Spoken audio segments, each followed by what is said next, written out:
Good day, or whenever you happen to tap into this truth bomb coming at you on, it looks like Friday, March 10th, 2023, at approximately 11:45 a.m. my time.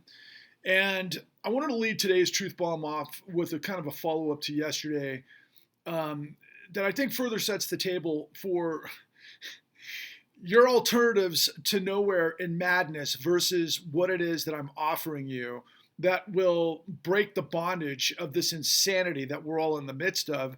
But to get there, you have to understand where we are and how we got here.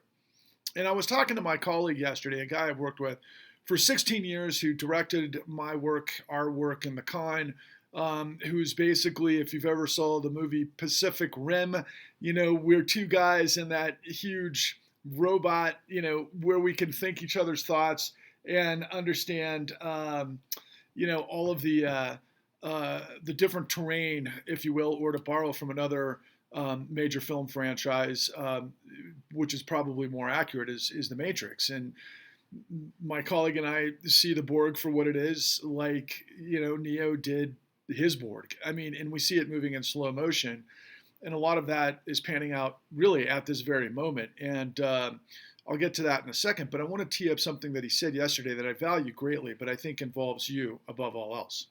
I don't think, I know. So, depending on where you fit in the hierarchy, the ladder, will determine how you interpret what it is that I'm giving you. But at the base level,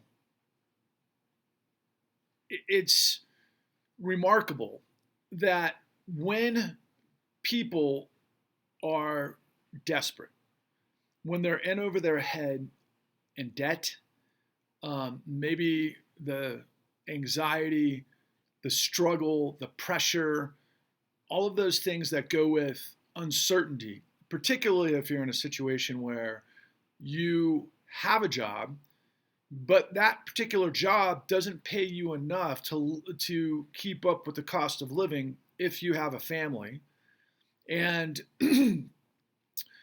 you tend to get into the debt trap because you're depending on your income to be able to finance your ability to survive in a economy where inflation makes it such that you can never get ahead. So it becomes a vicious circle until, of course, one day you might be laid off and that debt doesn't go away and you're on the hook and you're in deep trouble. Now, the kind of get out of jail free card, if you will, because it's not free and there's a lot of pain and suffering that goes with it, but it is kind of a brilliant sort of aspect feature of our economy, capitalism, legal structure, so forth, which is bankruptcy.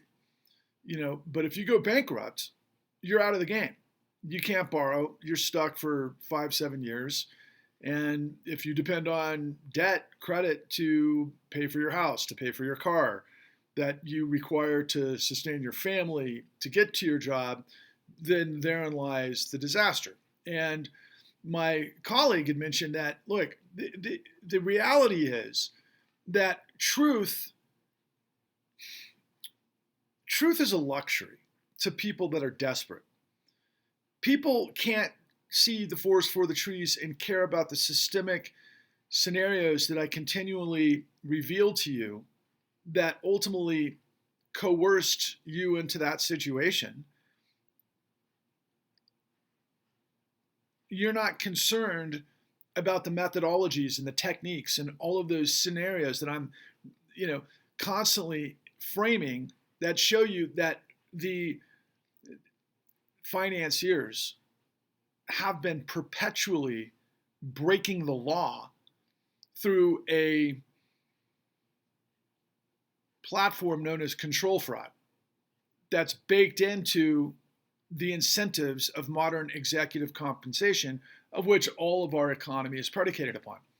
And all of those answers are in our work at www.thecon.tv. You can go to our website. If you want to watch a lot of information for free, you just go to videos, pull down, there's 30 micro docs there that can help educate you along those lines. But you know, daily what happens is that, my frustration is that my team and I spent years and years and years and millions of dollars getting the evidence, the whistleblowers, the experts, those in law enforcement at the highest levels of our enforcement agencies at the Federal Bureau of Investigations and the Department of Justice, and so on and so forth.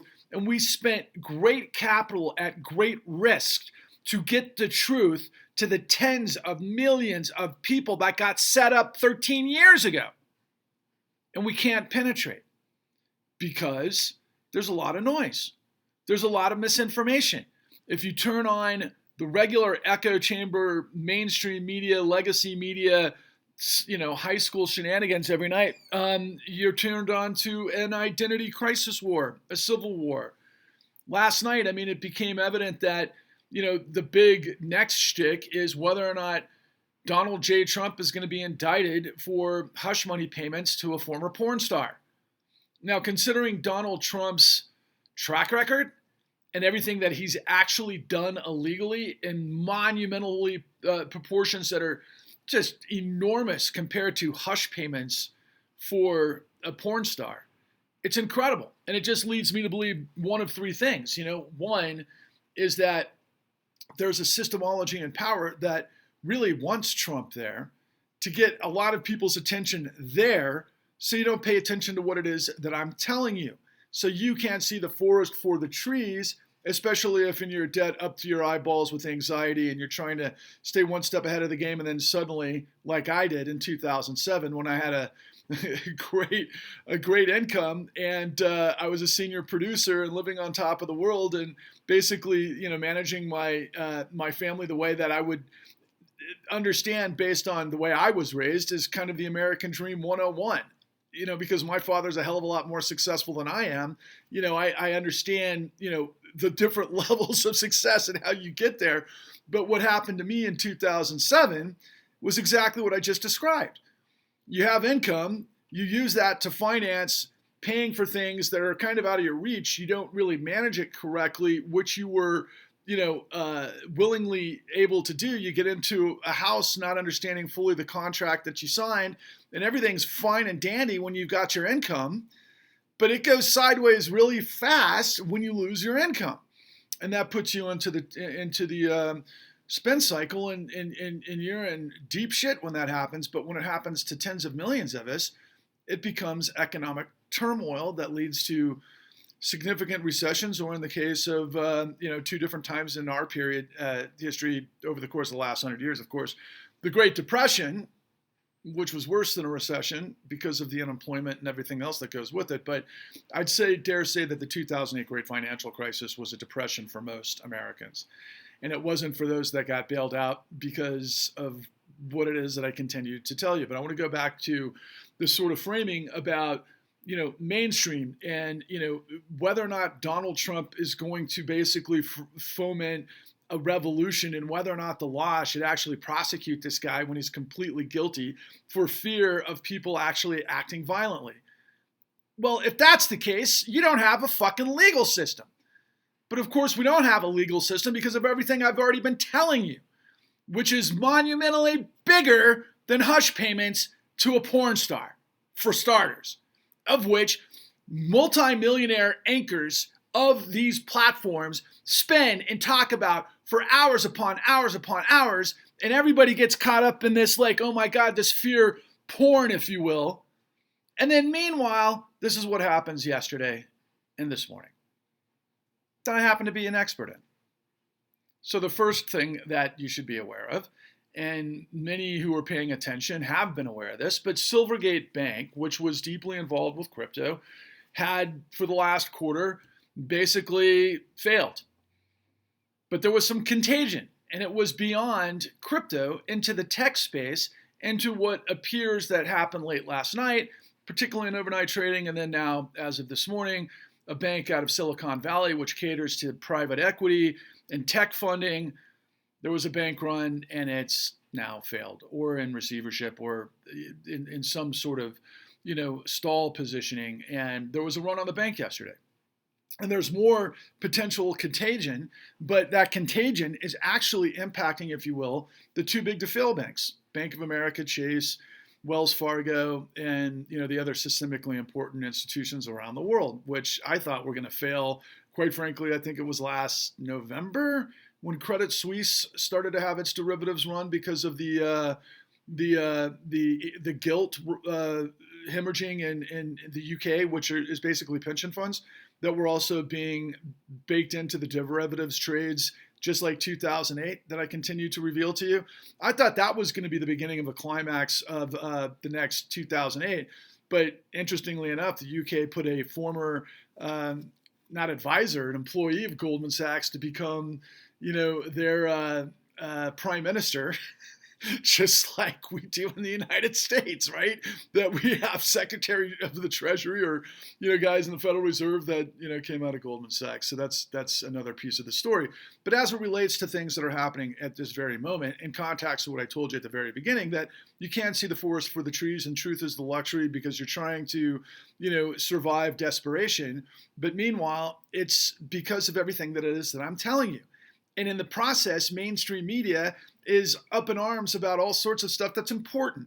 Trust me, I would love to see Donald Trump get indicted. I would love to see Donald Trump convicted. But I would love to see Donald Trump convicted for the stuff that I know that he was guilty of before he ever even became president, which is appraisal fraud, insurance fraud, real estate fraud, money laundering, and all sorts of stuff. And the one thing, I talked yesterday about Matt Taibbi and the in the Twitter files, and then ultimately, what it reveals. And I was really very supportive of Matt Taibbi's, position in Congress yesterday, which is, of course, look, you can't have free speech and disinformation, misinformation tactics by the intelligentsia combined with the tech companies. I completely agree with them, but I also am slightly critical of what exactly kind of stimulated, his investigation into into the Twitter files, which is questionable. Was he paid by Elon Musk? Which, if it did it taint it? Because are you looking and cherry picking for information that tells the story without the broader story? Because I think Elon Musk, for example, is shadow banning me on Twitter, and I'm not on the right or lean right or anything anywhere close to anybody from the Trump MAGA group. I'm just there. I'm antithetical to all of that. And I'll get to who I am, and I think I'll close it out with that later. But in context to what's happening with potential bank runs, and it's all predicated on ultimately the same criteria, slightly different than what took place to create the 2008 great financial crisis. After 2001 and 9/11, we dropped interest rates so that we could create a bubble in the housing market that led to liar's loans, that led to liar's derivatives, that spanned around the world like a contagion, blew up, starting with Bear Stearns, which happened in 2000, which was like a year and a half before the fallout ultimately that buried the world with the bankruptcy of Lehman Brothers at that time. But the contagion was all very similar to what we're seeing, because ultimately in the aftermath, and this is where you have to tap into what it is that I'm telling you. In the aftermath of 2008, the Federal Reserve stepped in and used Federal Reserve Act 13.3, which was designed to be the lender of last resort for emergencies, but not emergencies based on criminal, a global racketeering ring, which is what they did. And it's against all of the statutes, but nobody stopped them because everybody at the hierarchy of this madness wanted theirs. And so they protected themselves. Who's they? The 1%. Really, it's the top 0.001% international, corporations, and they just doubled and tripled down. And then they ended up doing things like, starting in 2016, creating zombie companies and stock buybacks and all manners of bullshit fictional economy that never actually led to a recovery in the real economy, because the fucking denizens of disaster at the apex of this stuff, using control fraud, just fed their fat pig face fuckface at the expense of everybody else, and nobody's paying attention. Because everybody's paying attention to a guy who's a mid-level player, quite frankly, Donald Trump, who was doing the same thing at much smaller levels. But Donald Trump was laundering money, which is another thing I'll be critical about Matt Taibbi, because he was always talking about, for example, the Russiagate, the Steele dossier and all of that stuff that could have been involved with, Clinton and everything else in a political warfare with intelligence. But at the same time, come on, Taibbi, come on, everybody paying attention to that. Do you not know that Donald Trump was being financed by Deutsche Bank, and Deutsche Bank was running a global laundering ring with fucking Putin and the Russians, which led directly to all things Trump real estate? That was as early as the 2000s. So, fuck all this nonsense that Russiagate's not real. It's just you're not looking in the right place. Just like nobody else is looking at the situation that I continue to reveal to you. It's capitalism because capital has to flow. Look, I'm a producer. Let me tell you something about my role as an independent producer, which is like my grandfather, who was an independent wildcat who created oil wells based on investors that wanted a return. So you take a risk. You go drill for oil back in the day, and sometimes you strike it rich and you pay back your investors. You make money and you get other things, and that's a good thing, right? That's wildcatting. That's risk, reward. That's capitalism, honestly. Now, trust me, I'm far past the oil economy, and anybody who knows me knows I'm all about the renewable economy and alternative fuel and energy and paradigm and everything else, and that's where I've been driving for a long time, in addition to the revelations of the corruption that's holding everything back. Because as a producer, do you think, and this is the ultimate point that my colleague brought up last night, and this is what really stimulated this entire truth bomb to you this morning or this afternoon, whenever you capture it. But as a producer, you have to pay talented people to be able to bring the truth to you. Now, honestly, when you look at, like, for example, the platforms and the business models as of the Foxes of the world and MSNBC and so on and so forth, what they do is they pay their, premier primetime, talents a lot of money, and they don't have a lot of money left for investigations. Nor do they want to investigate. They want personalities that entertain, that get you in this mix of this all-star wrestling match of like, hey, blame everybody else, but don't look at the problem that I'm revealing to you. And so you get like, Tucker Carlson, I think he makes $8 million a year. Hannity makes $40 million a year, presumably, and that guy's the biggest asshole of all. But, Rachel Maddow makes $30 million, and she's incredibly intelligent, gifted, and has all sorts of resources to tell you what it is that I'm telling you. But she doesn't, because she's the director of communications for the Wall Street meritocracy, and she gets paid $30 million a year to tell you everything but what I'm telling you. And Anderson Cooper, I could go on, but nobody is telling you about the corruption of our system that owns everything. It owns our government through the revolving door in Congress. It owns the judiciary because of all of the different things I've laid out to you before. And more importantly, and at the very apex of this, they've sequestered behind the scenes the Federal Reserve, who's working for this machine. The Federal Reserve supposedly is supposed to be independent, and there's a lot of controversy over this forever. But no, the Federal Reserve is accountable to Congress, but Congress doesn't manage the Federal Reserve. And the Federal Reserve got away with murder by giving $30 trillion to this crime syndicate in 2009. And what do you think they were going to do? If you give a criminal a huge upside for getting away with the crime, is he going to stop doing the crime? And that brings me to Jamie Dimon and Chase. So many of you who have no idea how the fucking economy works, you're going to be paying attention to things like who? Epstein. And you're going to try to blame the blood libel of the Clinton machine and Epstein and sex trafficking and all that stuff, which sex trafficking is very real. But as it relates to this scenario, Chase was involved with basically enabling this racket with Epstein. Yeah, and the way it turns out is the guy who's the point person is claiming, I did it independently. I didn't let my, institution know about it, and I was able to basically maneuver all of this stuff for all of the stuff Epstein was involved with without Chase actually knowing about it. Whatever, right? Bullshit. I bet he gets a big golden parachute out the door for taking one for the team. If you've ever read the headlines on Chase over the course of the last, 7 years, I think they've got 5 literally massive convictions against them that they always pay fines for. So they got nailed for racketeering and insider trading and spoofing and all manners of lying accounts, creating accounts, and then ultimately laundering money through FinCEN. How many of you know FinCEN? How many of you know the FinCEN files, what it's all about, and what the ICIJ revealed, 2 years ago, that our too big to fail institutions are buffering, based on the rules of Dodd-Frank, trillions of dollars from overseas that come through all sorts of bad actors, such as drug dealers or whomever. It could be sex traffickers, and they're probably involved with both. And then, of course, guys like, oligarchs and, these titans of corruption like Putin, right?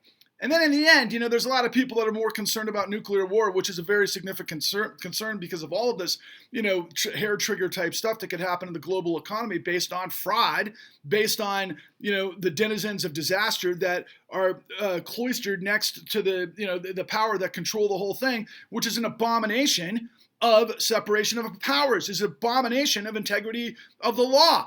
That's what I continue to tell you. It's not capitalism, it's corporate fascism undergirded by a criminal syndicate. As a producer, I have to make products that people buy to be able to pay people to tell the truth. But guess what? The truth doesn't have any value because according to my, my partner and the guy whose opinion I value deeply says the truth, that the truth supposedly is a luxury. Fuck you and your fucking luxury. You know what? The bottom line is that the goddamn country is on the edge of peril because of this stuff that you're too stupid to get unless you get wised up by the facts that I'm trying to educate you. And I know it's not a great sales pitch to try to get everybody, fired up to understand what they don't understand by yelling at you and telling you you're dumb for not knowing. But the bottom line is that we're 2023. My God.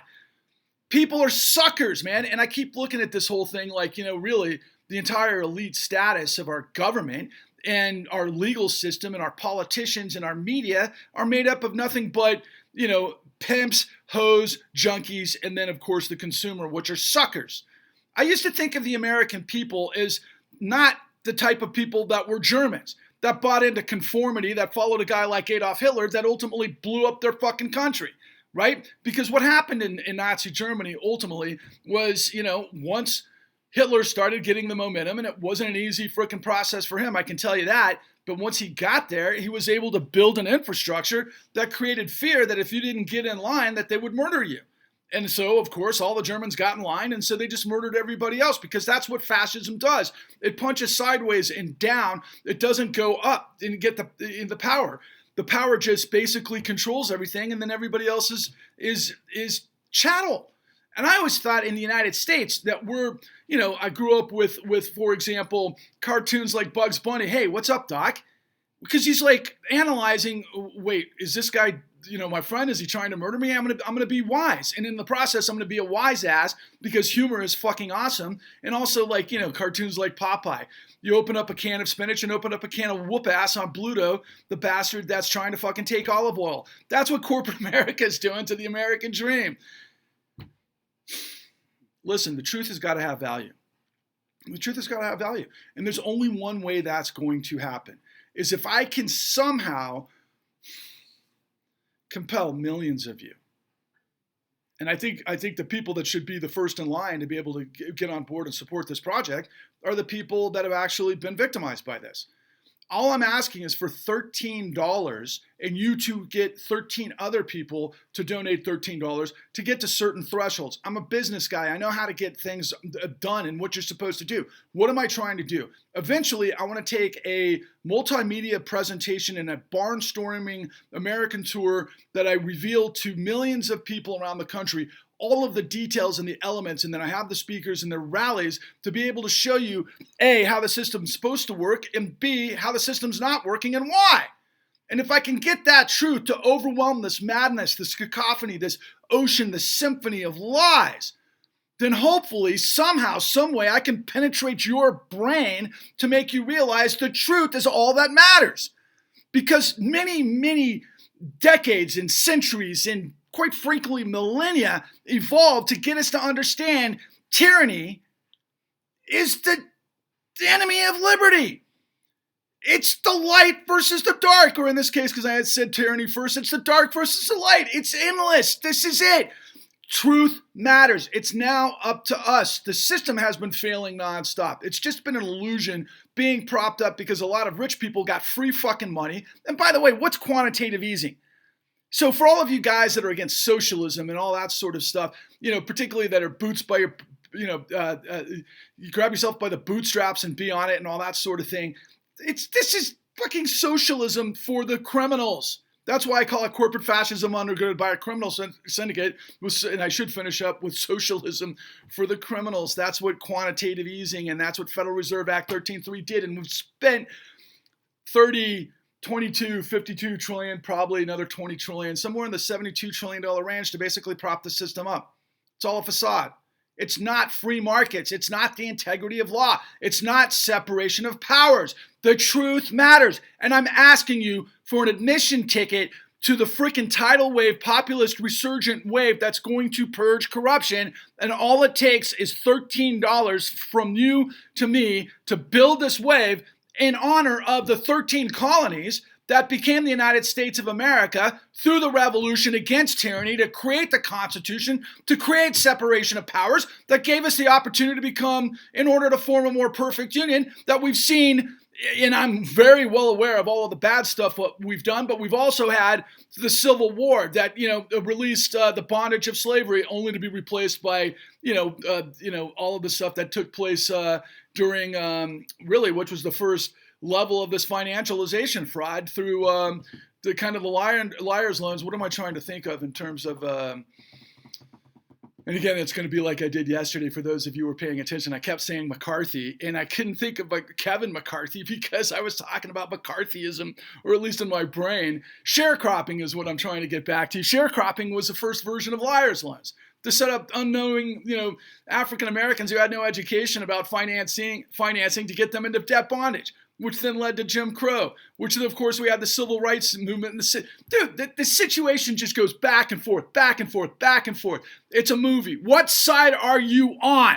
I'm for truth, justice, and liberty and justice for all because that's what I'm made of. And you got to fight for it.